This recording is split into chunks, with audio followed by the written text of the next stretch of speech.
Good evening, everyone. Ah, Today we've had such amazing day.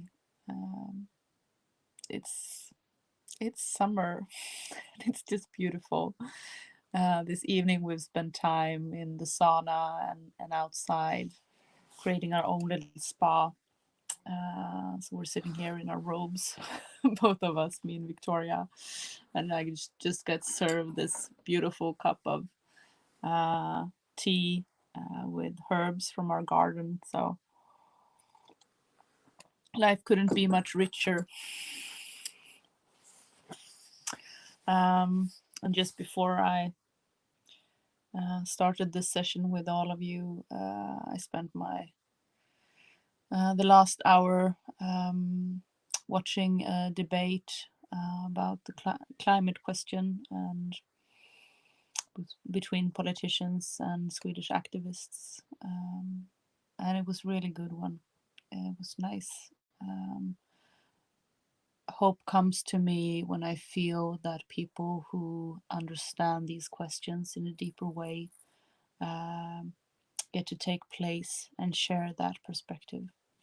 It when it feels like someone's listening, and it's a possibility to step in and share so we can be heard. So that feels really nice in me today. And it feels beautiful to step into today's chapter or part, because it truly very much synchronize with that. Because today we will talk about the way of the buffalo and mindful consumption. So let's just take a deep breath and land into ourselves, into the earth, and into this circle.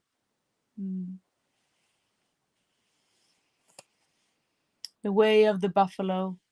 The Buffalo Nation and the original nations of Turtle Island are destined to share the same fate.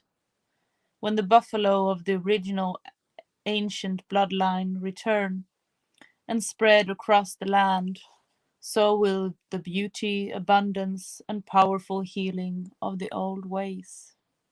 Doug Goodfeather. The way of the buffalo is about our relationship with the abundant gifts our Mother Earth offers us every day. This way of life teaches us that we take only what we need and that we use everything we take. By her very nature, our beautiful grandmother Earth is incredibly generous. Her abundance is ever present, it's everywhere, and there is never a lack of it. When we feel limitations and obstacles to abundance, they are of our own human creation. When we find ourselves in a time of life when we're struggling or lacking something we desperately need, it's time to remember who we are and our place in this universe. Don't pray for abundance. Instead, pray for the obstacles that prevent you from seeing the abundance that's already all around you to be removed from your mind and heart. Abundance is something to sink into and allow. The universe provides for us in incalculable ways.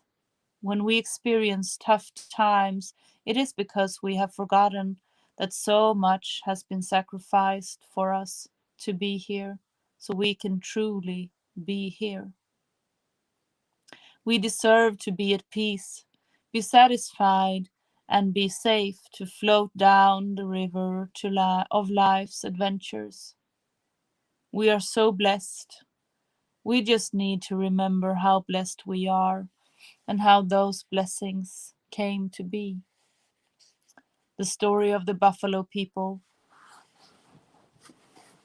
Deep in the heart of winter, during the moon, when the trees crack from the cold, and in a time before the white buffalo calf woman, begins the story of a small family that was suffering from illness and starvation and facing imminent death.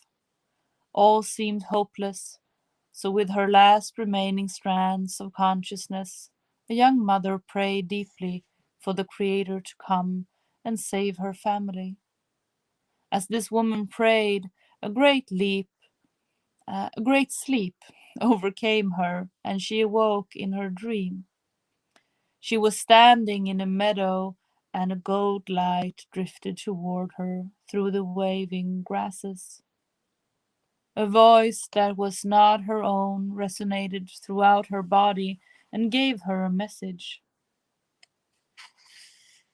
It was only a moment, but in that moment she was told that her husband was to go to the highest ground he could find and pray to the great mystery to take pity on their family. Then she woke, bolting upright with a great gasp as this epiphany lit up her eyes. She told her husband of the message and what he was to do. Although starving and clinging to life, the young husband left immediately. It was bone-numbing cold, but he made it to the highest ground he was able. He called out to the Creator to take pity on his family and help them to live. As the man prayed with every fiber of his being, a great snowstorm arose and swirled around him, and he collapsed onto the icy ground. With his last bit of life force, the young father lifted his head just in time to see a brilliant ray of white light piercing through the storm. The man thought this was the Great Spirit coming to take him back home. But the light drew into itself and took the form of a giant buffalo. The buffalo was majestic. He walked up to the man and contemplated him in a long silence before speaking. Dear brother, the Creator has heard your cries and has sent me to witness your suffering.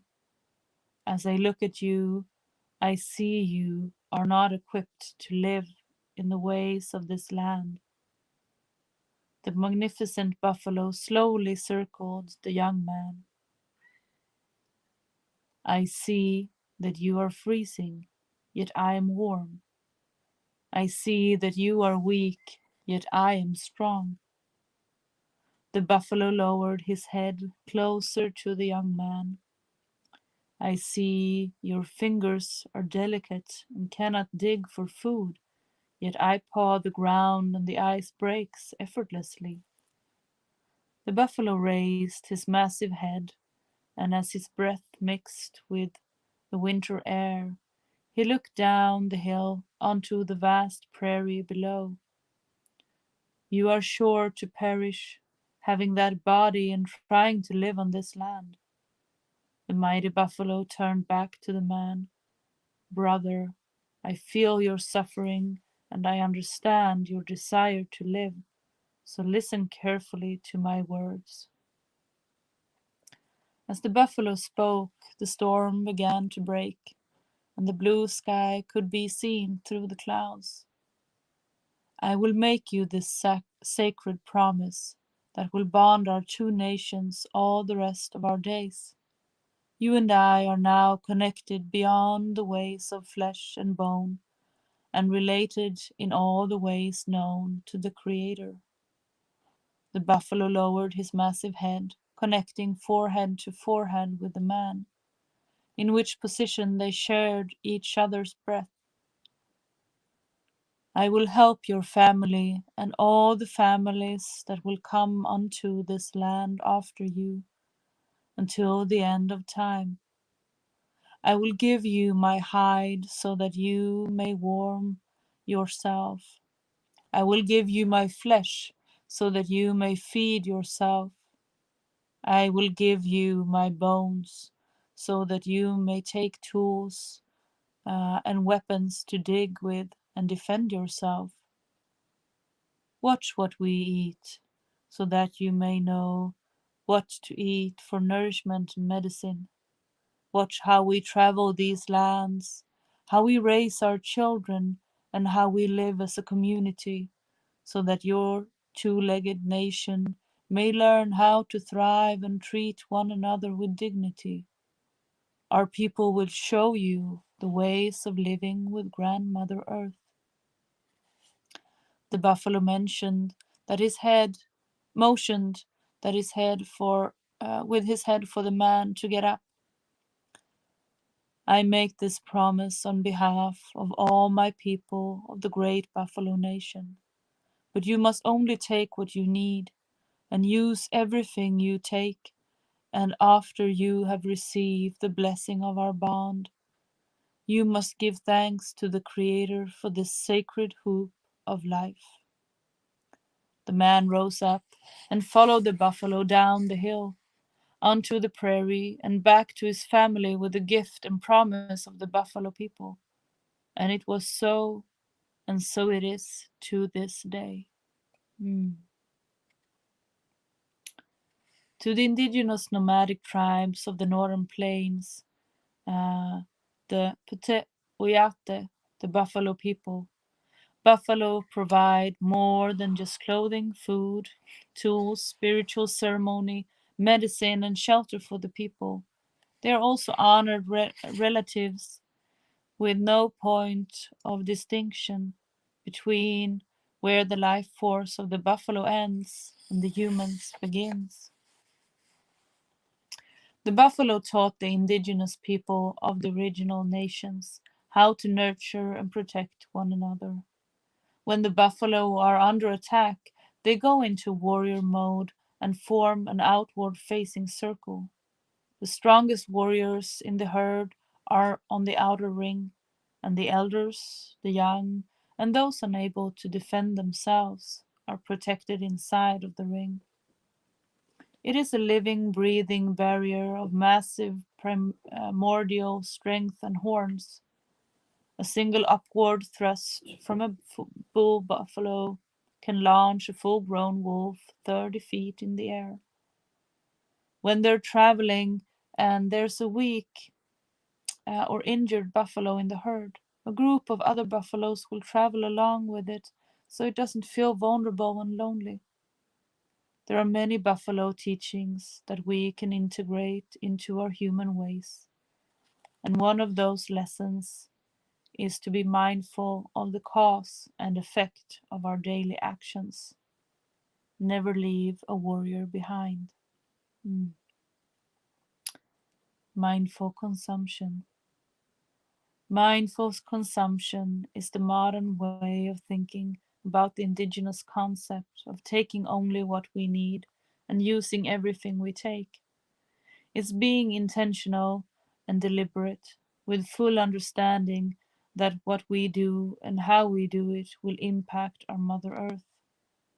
To think indigenous is to be mindful and take complete responsibility for our personal consumerism and consumption.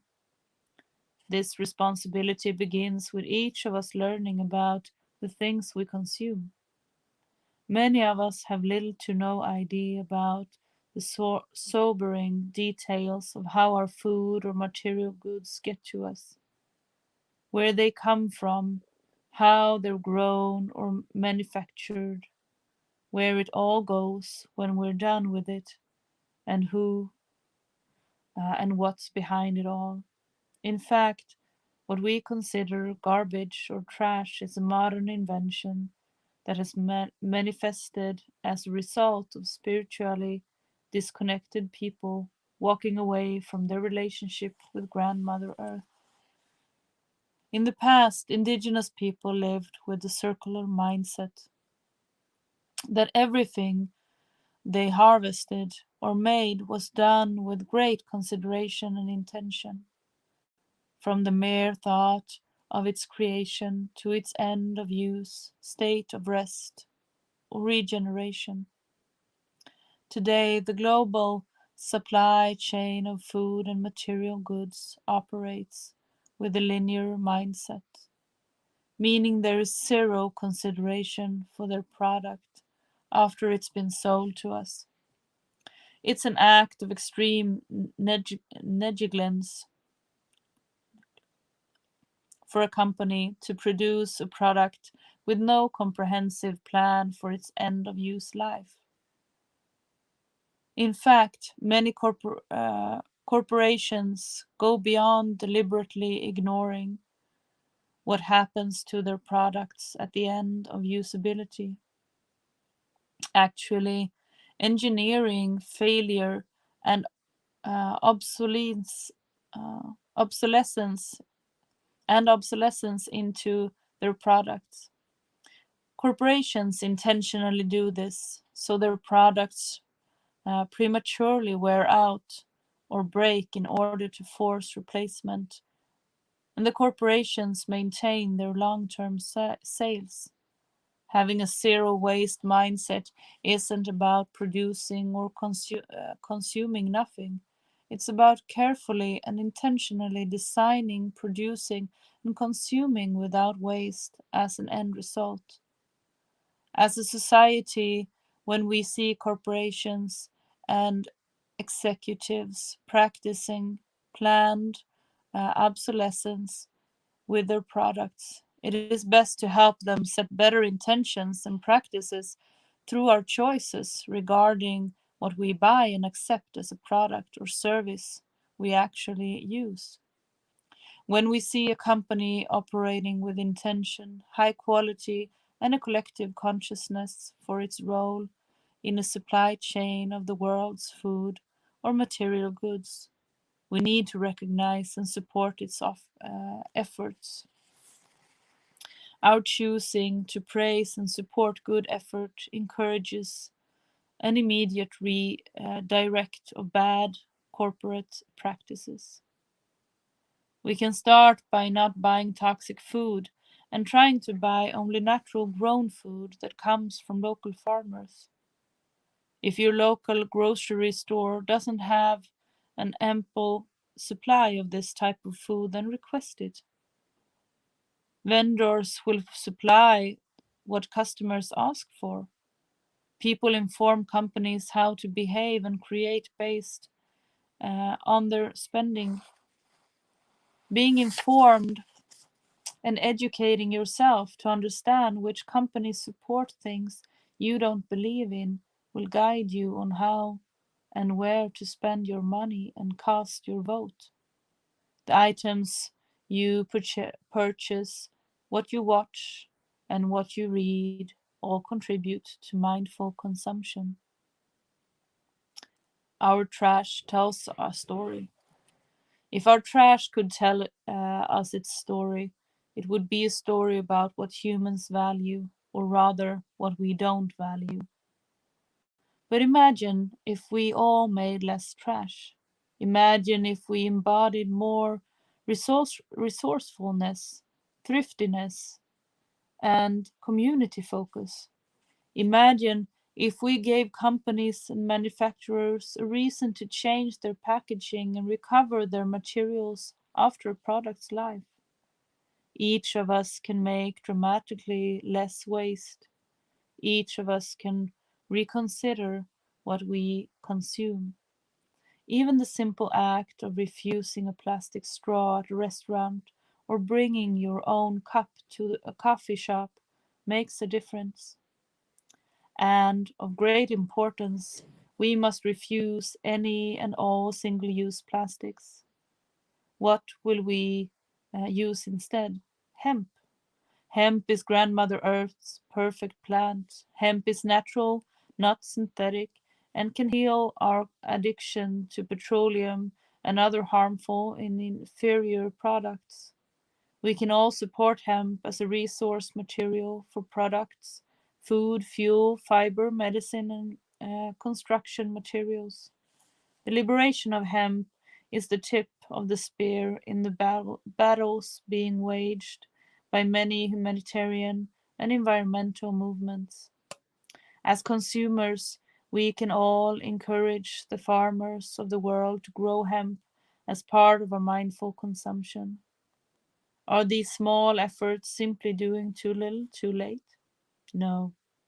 Little actions lead to big changes, and we never know whom we are going to inspire that will rise and lead their own homegrown revolution against one or more of the many injustices we face as uh, as a unified family.